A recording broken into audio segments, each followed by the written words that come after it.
अनिल परब यांनी रामदास कदमांवर डान्स बारवरनं आरोप केले होते। त्या आरोपांना उत्तर देताना कदम यांनी गौप्यस्फोट केलाय।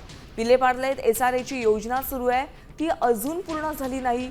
अनिल परब यांनी 8000 मराठी माणसांना दम दिलाय। घरं खाली करा म्हणून ही मराठी माणसं 9 वर्षांपासून मुंबईच्या बाहेर आहेत। हे पैशासाठी बिल्डरांचे पाय चाटतात असा आरोप रामदास कदमांनी केलाय। विलेपार्ले प्रेमनगर एसआरएची योजना चालू आहे का झाली नाही अजून।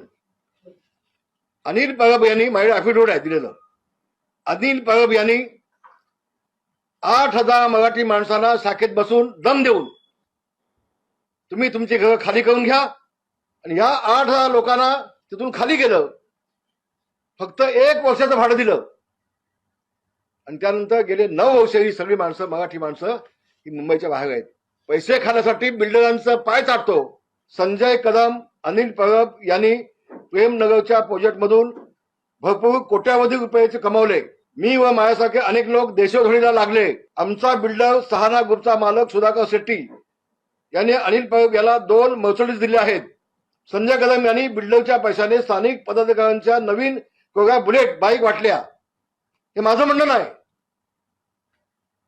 हे तिथल्या रहिवाशांनी ऍफिडेव्हिट दिलेलं आहे।